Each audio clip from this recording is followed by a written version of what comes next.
You're listening to The White Rabbit, conversations on the art of presenting in a rather noisy world.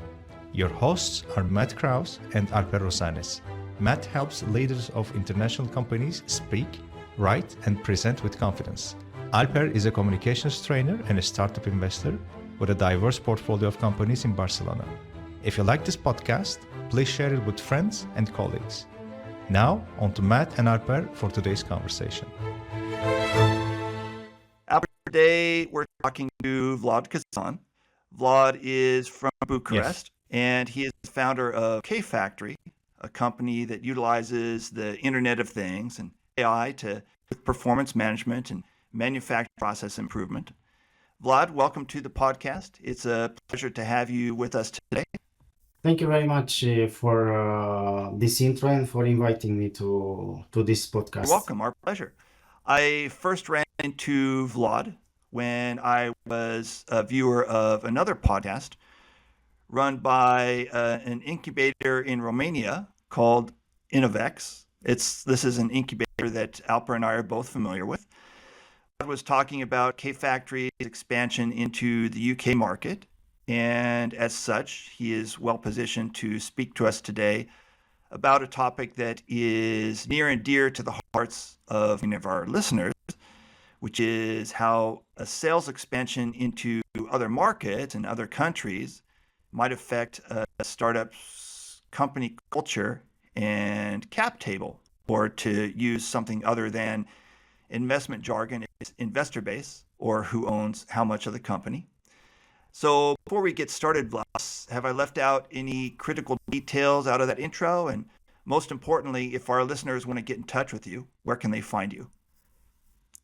No, I think you succeed to summarize really good what we are doing with KFactory and what is our plan to expand to a new market. They can reach me via LinkedIn as a co-founder of KFactory. We have a company page there, and they can find also on our website kfactory.ai our contacts and more details about KFactory. And so, let me say that website again, just in case anybody missed it. It's kfactory.ai. Is that correct? Okay. Yes. And Vlad, since this is a presentation podcast, let's start there. And then if we so desire, of course, we can wander off in pretty much any direction we want. But let's at least start with presentations. And more specifically, the initial sales pitch presentation that a company gives when it tries to enter a new market. Let's say, for example, that I'm a Turkish B2B software startup, and I have some sales in my home country, Turkey. So there's some revenue to speak of, and there's a product, and I have 10 employees. So at least I have something of a track record of hiring and firing and running an organization. But now it's time to branch out and sell into another market, say the UK. What do you wish I knew that people like me often know or seem to not understand? First of all, I think you have to be prepared, the preparation, I think, is more than 90% of success, if I can say like this. So before starting pitching or trying to present your solution to some potential customers, I think first of all, you should prepare your market entry. It's not like this, you are buying a plane ticket and you are trying to knock on some doors. You have to be prepared first. And this preparation, I think, is related to understanding the market. What is what are the difference between your home country and this new market? If possible, try to find someone in your market, a company who is having the headquarter in this new market, and try to work with your local subsidiary. And this was our strategy. We have started 6 years ago with Romanian companies. We are from Romania. And then the objective was to convince some local subsidiaries of multinational companies to adopt our platform, KFactory. and we succeed. We have, of course, we didn't target it so precisely, but we targeted European companies because the next step was to extend in a new market within Europe. And when we decided to go in UK, we had some track record with some UK local subsidiaries of UK companies in Romania. So I think there is more than ambition and will to sell in a new market. So we can discuss more if you want how we did it and how we decided to go in UK. Yes, let's go into that a little bit deeper. But first of all, let's back up a second and then tell us, just give us some context. These days, approximately what percent of your sales come from abroad? In this moment, a small percentage, no more than 20%, so under 20% of the revenue is coming from Uh-huh. abroad, because the focus was in. I like to say that Romania is a very good sandbox. It was a sandbox for us. We tested the solution, we validated with our customers, we have traction, we have references, we have multinational companies with presence in Romania which are using our solution. So we create references, we have references. And last year, we have decided to go in the United Kingdom because you have mentioned about Innovix. Innovix, in partnership with local United Kingdom embassy from Romania, from Bucharest, they have started, let's say, to promote Global Entrepreneur Program, which is a program powered by UK government.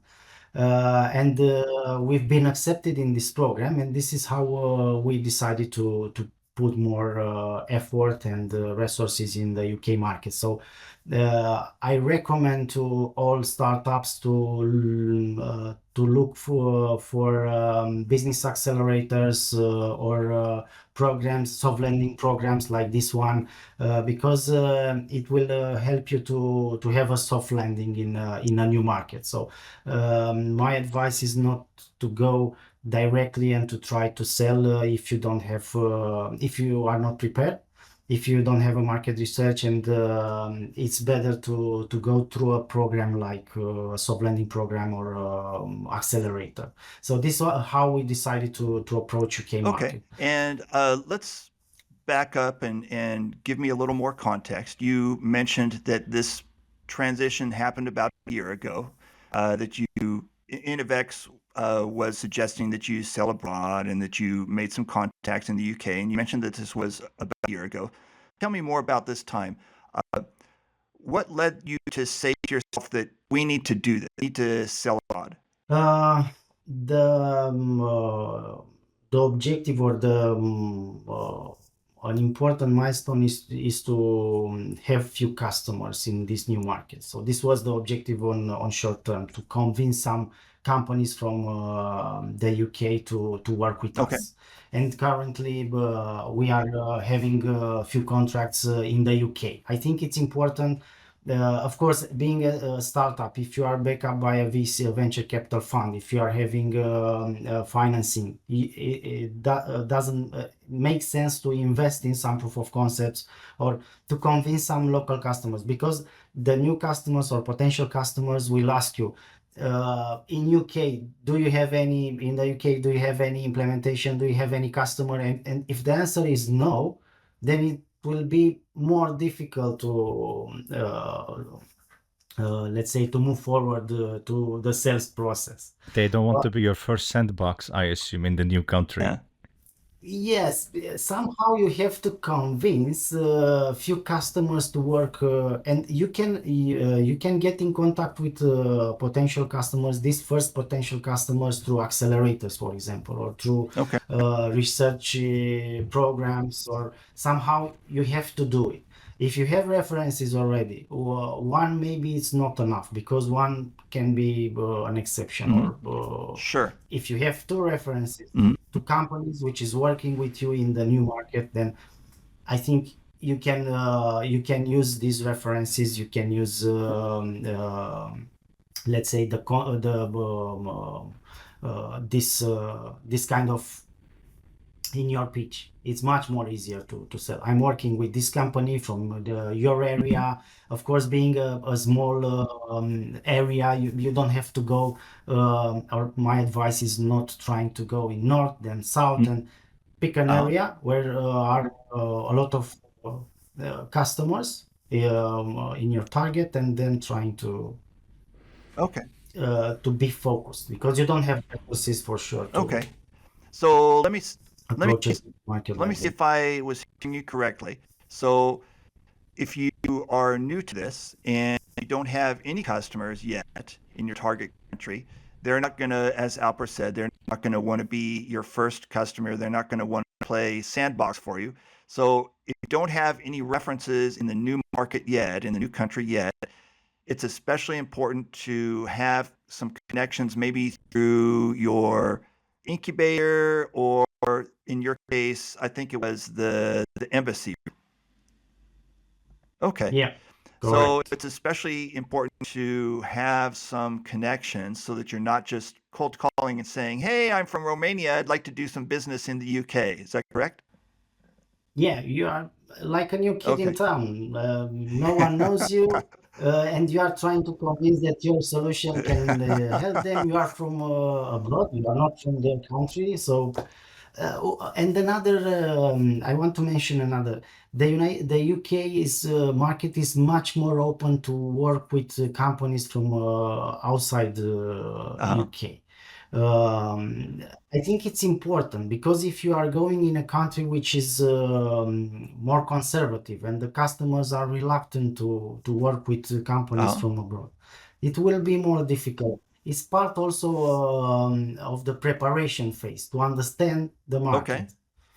So, Alper, I've got some other questions, but I don't want to hog the entire conversation. So, do you have anything on your mind at this point? Mhm.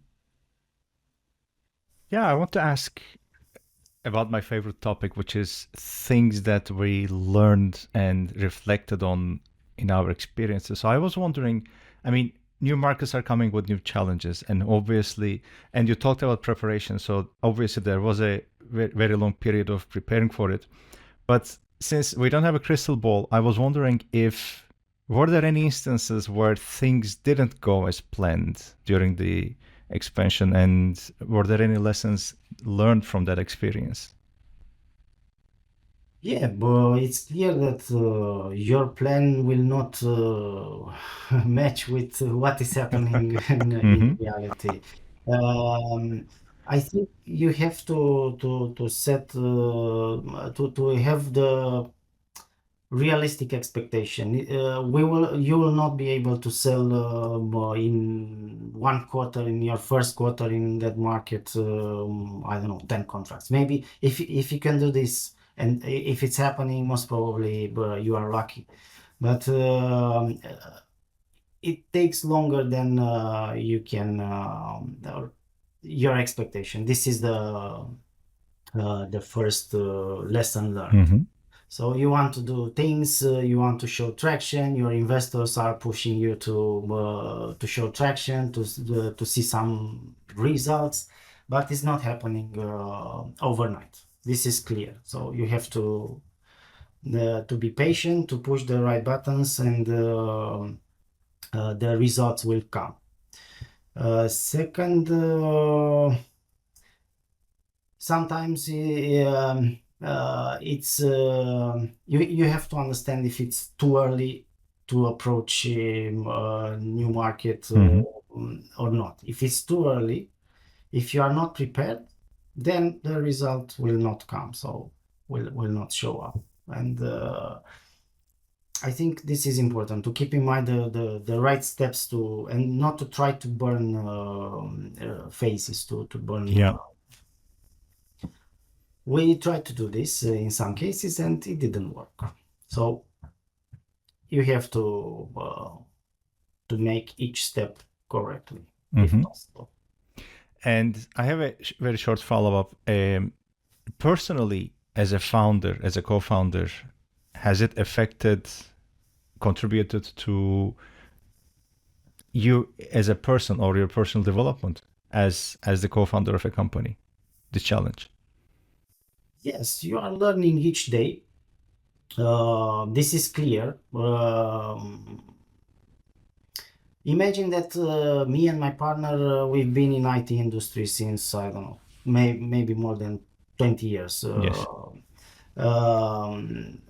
We have experience in sales, business development, product development, but this is totally new, honestly. And having 40 more than 40 plus and starting a startup, creating a startup like we did, it's something really new, and you have to learn. It's change. It changed you. If I'm looking to Vlad 6 years ago, is not the same as Vlad today, and most probably in a few years. Won't be the same either, yeah. Yeah, it's clear that you have to adapt, to have the capability to adapt, to have the capability to restart, because sometimes you have to restart. Maybe you are not in the right market. You have to restart with a new market. You are learning a lot, and then the let's say is try not to repeat the same the mistakes if possible. Yeah, if possible, yeah. It's not always unavoidable. I've got a question for Vlad. Do you mind if I jump in? Go ahead. Vlad, I'm wondering about let's talk about the staffing a little bit, the employees a little bit. I'm wondering, can you lead into the same market or the new market? Can you lead into the new market with the same people? Like, are your star employees back home, are they going to be good in the new market too? If they don't have the experience in that market, most probably they will not perform because I think for at the beginning, for the first, let's say, to make the market research, to try to convince some customers to work with you, some proof of concept. We are doing this with local resources, but in the next phase, I think you should bring in the team someone who is 100% focused on that market. Okay. Sales, business development first. I think it's to have a sales and a business development experience team member locally, Okay. and then to try to grow, because they understand the market, they understand the culture, they are from there. Most probably the level of trust is bigger than if I'm going there trying to sell KFactory. And you mentioned also on the Innovex podcast, you mentioned that KFactory had set up a legal entity in the UK. So is that, in your opinion, is that an important step to have a legal entity in the new country? What do you think? Yes, I think it's normal to do this. I think you should do this not from the day one, but you should do this because the customer will ask, we are signing a contract with a local entity or a legal entity from Romania or Turkey or I don't know. And most probably it's much easier to convince them to. On the other hand, it's a good idea to have a local entity, for example, in the UK, because you can access some financing from. They have a lot of grants, a lot of support for innovators and companies which are dealing with innovation, with research and development, and so on. So there are multiple advantages to have a local legal entity. And looking at the UK market, the legal entity to register a legal entity, it takes 10 or 20 minutes. You can do it from home. Of course, it's a good idea to work with someone, with a company which knows how to open a legal entity, to help you understand the tax, to to keep the records, the bookkeeping, and so on. And but it's an easy task, Okay. let's say, and you have to do it most probably at the Let beginning. me back up a second. If I heard you correctly, you say you pretty much have to do it. You pretty much have to set up that legal entity in the new country. Is that correct? Okay. Yes. And then one other question that I have for you, just to kind of sum things up. To sum things up before we let you go, what were your key moves that allowed you to make this transition to selling abroad? What were some key moves that the company made? As I told you earlier, we prepared, or at least we have tried to be prepared to go in this new market. We were focused on signing contracts, a few contracts with local entities of some bigger groups from UK, and now we are convinced one of our customers to roll out our solution in the UK plant. So references and market understanding, and if possible, to have support from an accelerator or a program, a soft landing program like Global Entrepreneur Program powered by UK Okay. government. So these are, in our case, the prerequisites to, let's say, to start something there. Yeah. And Before we let Vlad go, I have a question sure, for go him for it, Albert. before Go we for wrap it. things up. Vlad, I like how on the KFactory's website it says you left aside all previous successes to build a new beginning. I love that phrase. When was KFactory established? Officially, we have launched KFactory in 2019.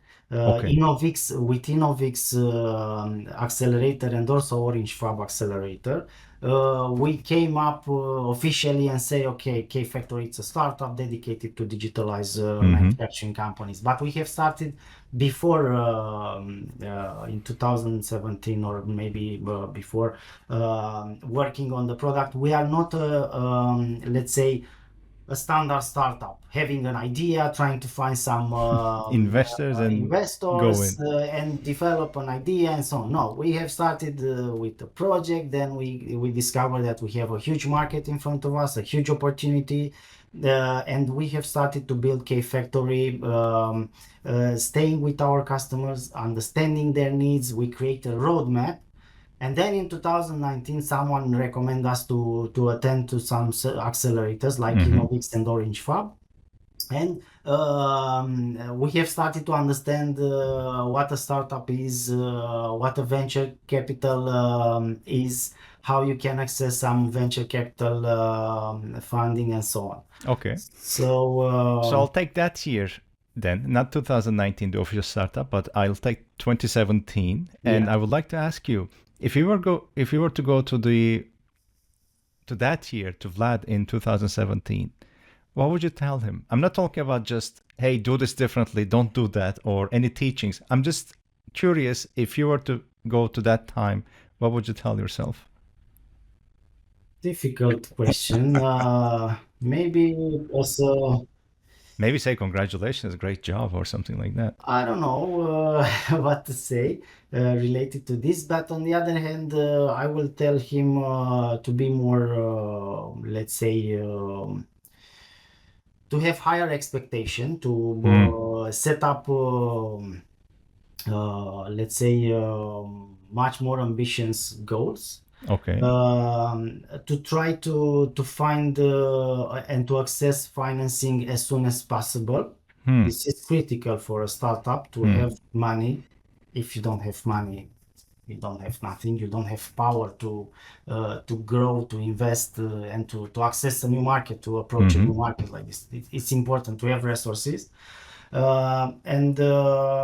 This is, I think, two things. Be more ambitious, try to find as soon as possible financing. Go to this path, accelerator growth path, because we didn't have the vision from the beginning. We have learned, as I told you during the accelerators, these accelerators helps us a lot to understand that we can go in this direction of accelerated growth as a startup should be. Well, those are three great pieces of advice. All right. Well, thank you very much for joining us on the podcast today, Vlad. It was a great pleasure to have you with us. Thank you very much. Yeah. And so it was a pleasure. So, Alper, I will talk to you next week then.